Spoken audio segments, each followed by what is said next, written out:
always all right to cry. Will you be doing it tonight? I have no idea. I cried last night.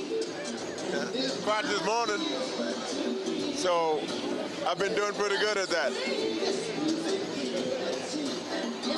It gets the sad out of you. It gets the mad out of you. Do you remember when you first heard Barack Obama's name? When I first heard it? No, I don't remember the first time I heard it. I think I heard of it when he ran for the Senate. And I began to really pay attention to him. I began to listen. And I found that he had a good way of saying things. And you listen to him, you felt he had great knowledge and wisdom. He reminded me of the wisdom of President Carter. He had great wisdom. But President Carter, while he waved at everyone on Monday night, President Carter was at the convention. Yeah. He waved at everyone, but he wasn't allowed to speak. Well, I don't run the campaign. So do you think Barack Obama can win? Do I think he can win? Of course he can win. But it's going to mean that people can no longer talk.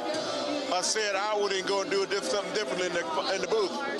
So it means that people who really believe in this have got to get their friends tuned in and really listen to the man. What most moves you about him? Is it a particular position? Well, not so much as I know that the spirit of this nation need to be rekindled. I think a lot of people are going down. They don't feel inspired anymore. They're just kind of going down and down and down. They need a new energy.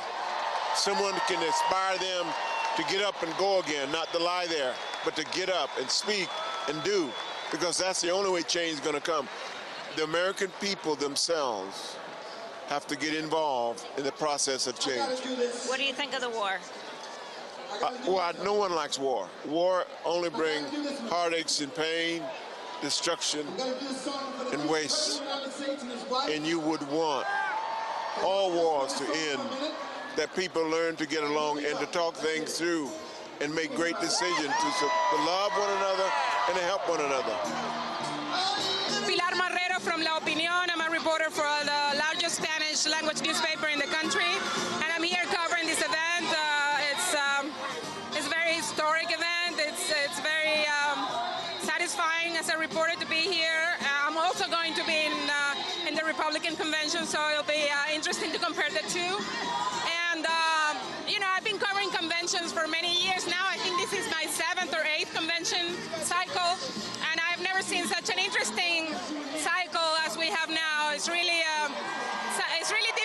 It feels different than previous times, and it has been fascinating to cover, frankly. And your readers, where are they on Barack Obama?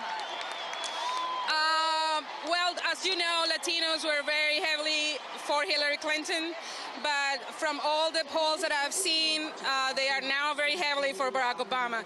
The thing is, for them, you know, they're not happy with the war in Iraq, they're not happy with the economy, they're not happy with the state of the economy, losing their job. They have the highest unemployment rate in the country right now, and they are basically upset about the whole situation and thinking about voting for a change, I think. And I don't see, even though Republicans are trying very hard to fight for that Latino vote and saying, you know, McCain was the guy who pushed immigration reform, and he's from Arizona and he knows Latinos, trying to get some of that vote back that Bush was able to get the last time around. The polls are not showing that they're moving towards the Republican side. They're moving towards the Democratic side. But the question is whether people are going to be enthusiastic enough to go out to vote, and we don't know that yet. Jeff Cohen, the director of the Park Center for Independent Media at Ithaca College. Clearly, we're going to be witnessing a historic day today, and I think the question that all independent journalists are asking is, will we be disappointed beginning January, February, March if Obama is elected? And I mean, I look at the media coverage here at this convention, and I see Democracy Now! And Glenn Greenwald scrutinizing the biggest story, which is the corporate influence in both political parties. And you just don't see it in the mainstream media. It's a soap opera, a continuing soap opera. Who's getting along with whom within the Democratic Party elite? But, I mean, there's real issues that need to be explored by journalism. And as the head of a Center for Independent Media, I see that independent journalists and bloggers and community radio are asking the questions, what do these two parties stand for? What are their similarities? Why are the same corporations here this week in Denver and next week in St. Paul? So big kudos to independent media for asking the questions you don't see. Like,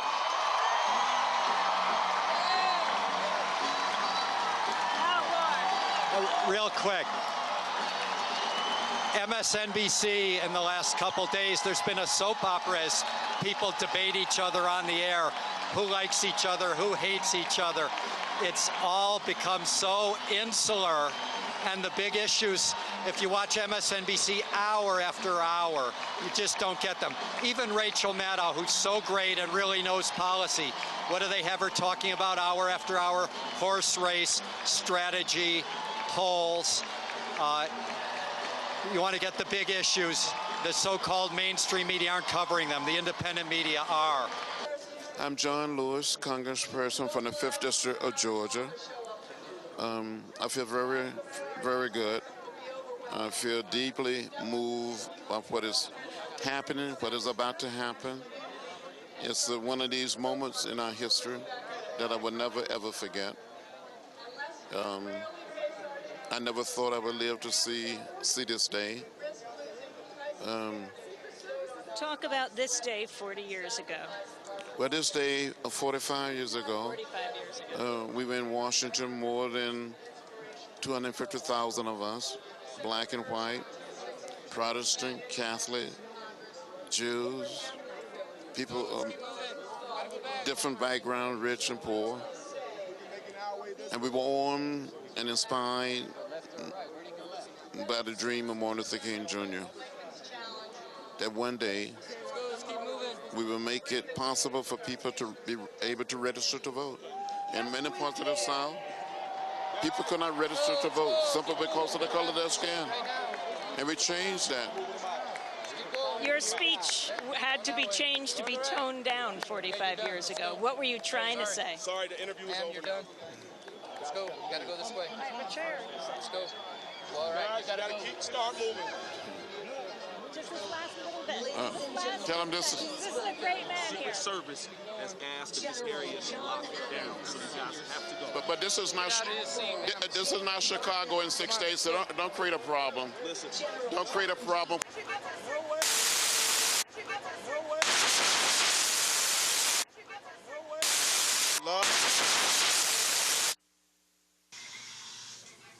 That was Congressmember John Lewis as the police tried to take me away from talking to him.